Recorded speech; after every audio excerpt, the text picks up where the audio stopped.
Sakit. Medyo late na makakauwi guys. May meeting kami.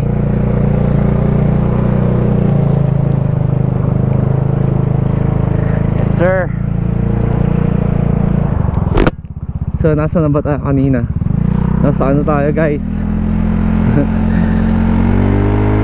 Wait lang, medyo sabaw pa ako sa meeting namin eh. So yung meeting namin kanina guys about sports day, na ako yung chair. Kasi ako lang yung PE teacher dyan. So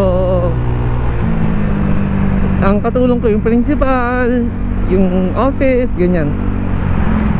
Pero magaling yung principal namin guys, kaya napakadali ng trabaho. Marami ng detalye, madami lang gagawin, pero madadali lang.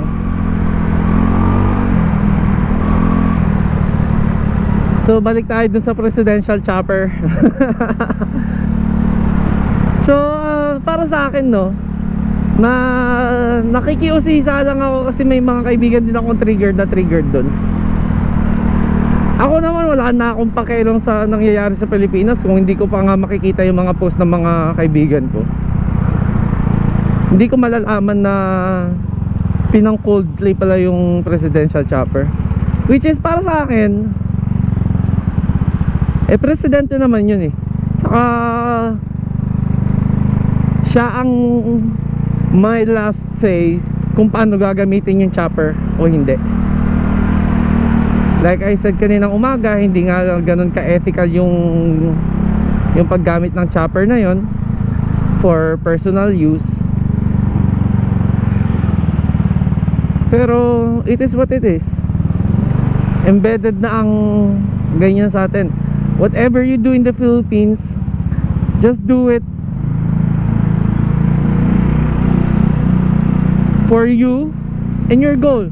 If your goal is to help people, then use that chopper to help people in need. Diba? Ganun lang naman kasimple yun. May kasalubong ba ako? Haya. Ganda ni ate oh. Yee. So sa akin no big deal yun. And ang ano lang kasi doon, ang inuuta ng mga Pilipino, ang kinakabisit nila is yun nga, sila kasi ba yan? Ang gulo ng traffic dito. Sila kasi na traffic papunta sa concert ng Coldplay. Pero si Marcos nakahimpa pa with yun lang naman eh, yung unfairness. Pero the world is not fair. When you come to think about it, the world is not really fair. Minsan nga di naman na nangyayari kasi magagaling magmat yung mga tao dito. Ikaw nga masukli sa tindahan ng sobra, di mo nga ibabalik eh.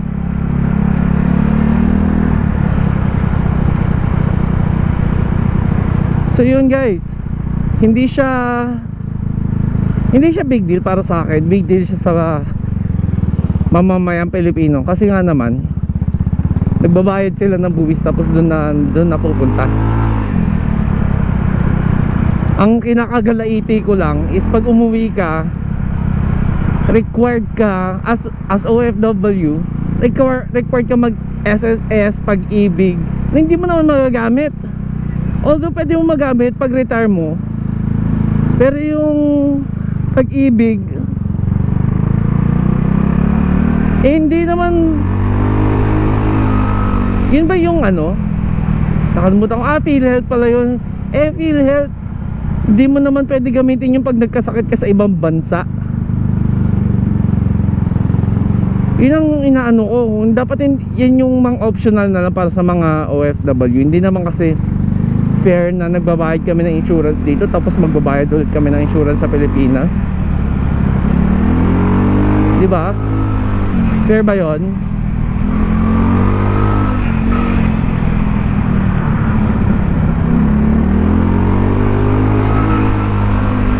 Grabe, traffic ngayon ah.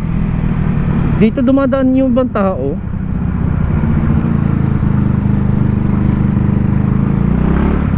Gusto ko na umuwi. Gusto ko magpahinga ng konti bago ako mag-basketball.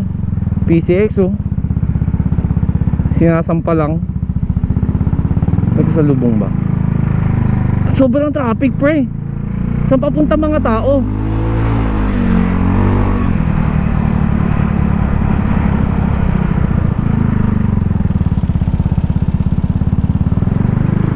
Grabe na kayo mga pards.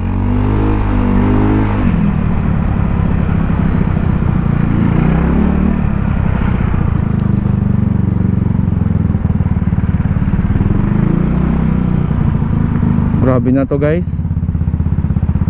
Dito ako dumaan para hindi ako matraffic. Mukhang papahaba episode na to guys ah. Basta ayoko nang pag-usapan yung gobyerno yan. Nakaka-bad trip.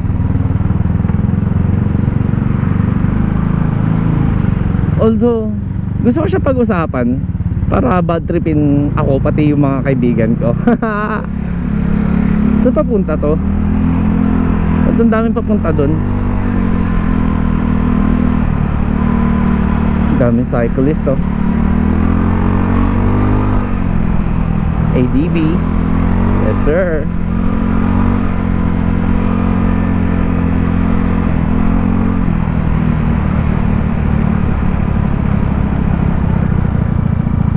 Hindi ako nang-hate sa mga politiko guys. Gawin nyo kung ano mga gusto nyong gawin sa buhay. Kung na-elect kayo dyan, pagbutihin nyo.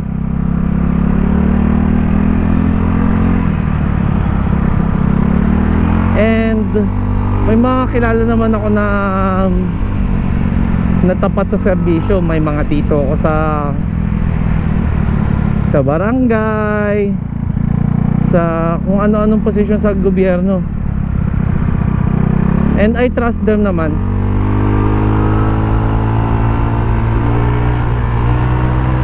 Pero katulad nga sinabi ko kanina umaga, hindi na mawawala ang korupsyon sa Pilipinas.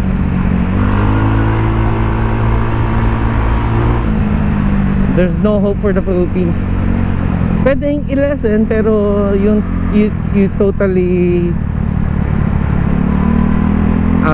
eradicate yung corruption. Subukan nyo kung kaya nyo. Sabi, yun nga, parang nasabi ko na to kaninang umaga. Sinabi ko ng anong kausap ko na unless no matter who comes to the position, whoever rises to the position, hindi kaya, magiging corrupt at magiging corrupt talaga siya. Yung mga ambisosyo at lang mangorap.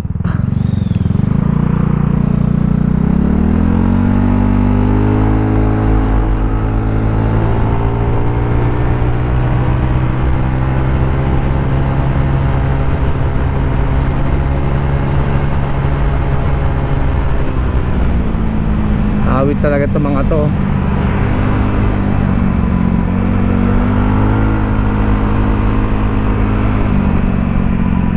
So yun guys, yun ang take ko dyan sa ano na yan, sa controversial topic na yan.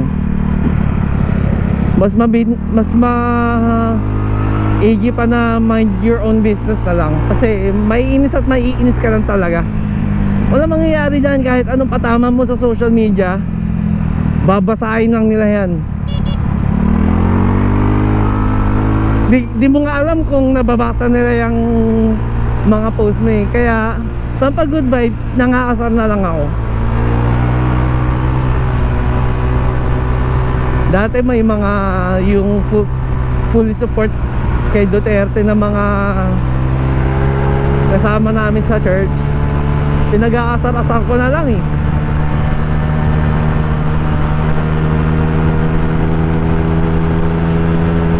Wow! Wow! Pino lang to guys.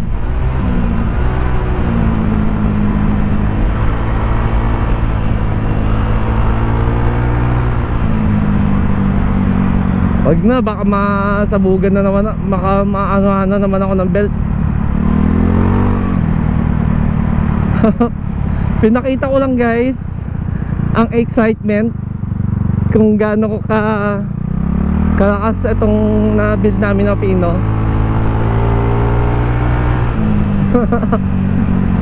Tama na guys, masyado tayo na excite.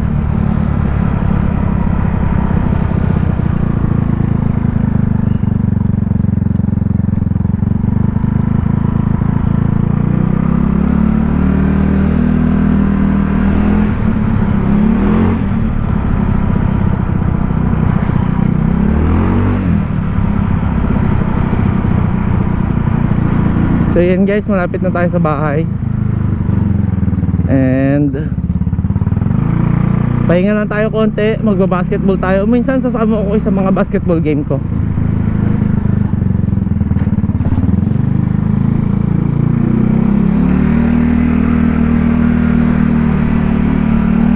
Dami talagang aso dito. Kinakabahan ako tuwing dadaan ako dito eh. Honda Civic. Yes sir.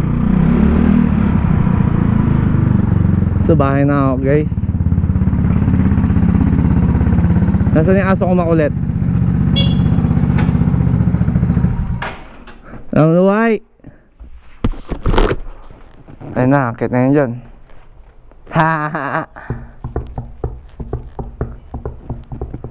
Kagigising mo boy? Ha? Kagigising mo? Oh, papasok na ako. Alright guys, episode 5 signing off.